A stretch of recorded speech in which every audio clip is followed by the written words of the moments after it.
All right, today we are diving into an ancient text that, honestly, feels like it was written for our crazy, overstressed modern world. I'm talking about the Tao Te Ching. Get ready, because we're about to explore a kind of wisdom that's both super deep and, you'll see, incredibly practical. So, let me ask you something. Have you ever felt like the harder you push for something, the more stuck you get? You know that feeling, right? You're trying to control everything, force a specific outcome, and boom, it all just backfires. You end up feeling drained and totally, completely stuck. Well, what's so wild is that this exact feeling, this frustration, it was understood thousands of years ago by this brilliant master known as LaoTzu. He basically saw that our struggle, so much of it, comes from us trying to swim against the current, instead of, just going with the flow. Okay, so to really get LaoTzu's big idea, we have to start with the absolute foundation, the Tao.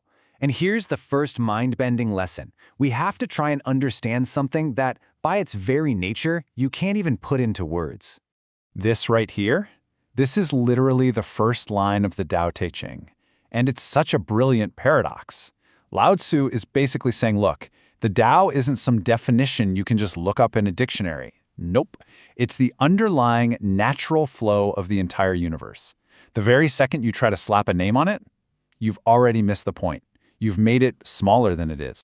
Here's a great way to think about it. You can use a million words to describe love, right? But you only truly get it when you're actually in love.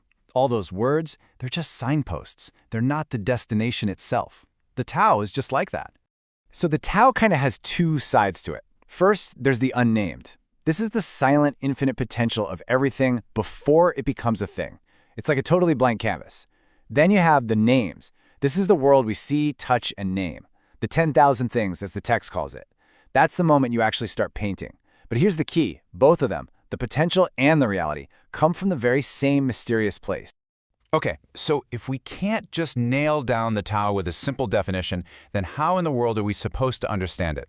Well, LaoTzu's answer is genius. He says, just look at how it works in the world around you. And you'll see, it works through contradictions, through this incredible dance of opposites. And this is a big one. Think about it. Our entire understanding of reality is built on comparison. We only know what up is because we know what down is. We only know hot because of cold.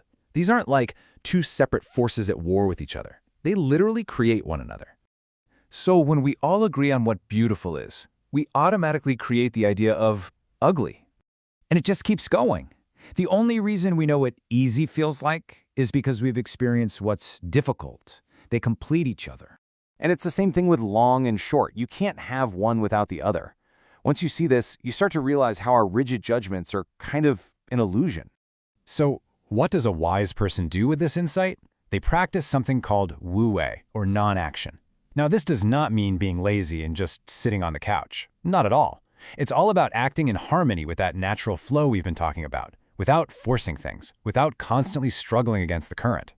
Now, to really get a handle on wu-wei, we have to look at another one of these amazing, counterintuitive Taoist ideas, the incredible power of emptiness. Yeah, the usefulness of what's not there.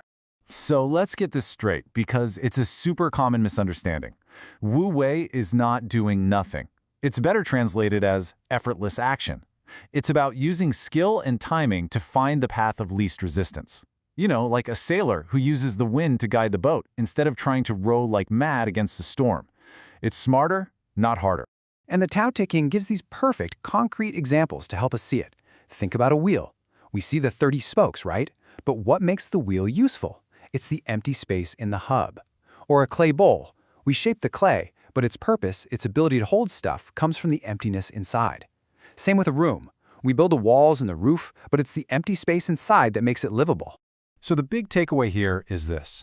We tend to focus on what we have, right? The solid stuff. But the real usefulness, the utility, often comes from what we don't have, from the emptiness. And this isn't just about wheels and bowls. Think about your own life. That empty space in your calendar, the pause in a conversation that lets someone else speak, the mental space to just breathe. That's where the magic happens. That's where possibility lives. All right, so if we want to live this way, this effortless, powerful, yet gentle way, what's our role model? Well, LaoTzu gives us probably the most famous metaphor in the entire book. He tells us to be like water. Just that one line. The highest good is like water. It's packed with so much wisdom. LaoTzu saw water as the perfect example of the Tao in action. But why water? What's so special about it? Okay, let's break it down into 3 amazing lessons. First, water benefits everything and asks for nothing in return. It just gives. Lesson number 2, it always stays in the lowest places, the places no one else wants to go. This teaches us that there's incredible strength in humility. And third, water is so soft and yielding, right? But over time, it can wear away the hardest rock. That shows us that flexibility will always beat rigidity in the end. And this is the mic drop moment.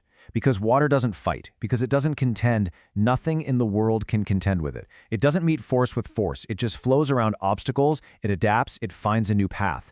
There's this quiet, unshakable power in not needing to compete. Okay, so we've talked about some pretty deep stuff, right? The Tao that you can't name, the dance of opposites, effortless action, being like water. So the big question is, how do we actually use any of this in our real, busy, modern lives? Well, here are 4 simple ways to start walking the way. First, try to let go of those rigid black and white labels. Not everything is good or bad. Second, value the empty spaces. Don't feel like you have to fill every single second of your schedule. Give yourself room to breathe. Third, practice acting without forcing. Just notice where in your life you're pushing really hard against a closed door. Maybe try a lighter touch. And fourth, find strength in humility. Just like water, seek the low ground. You don't always have to win the argument or be the star of the show. And really, that brings us to the heart of it all. So much of this wisdom is about one simple yet incredibly hard thing: letting go. Letting go of the need to control everything, letting go of rigid ideas, letting go of that constant, exhausting push. So I'll leave you with this question. What is just one thing, one expectation, one judgment, one little struggle that you can just let go of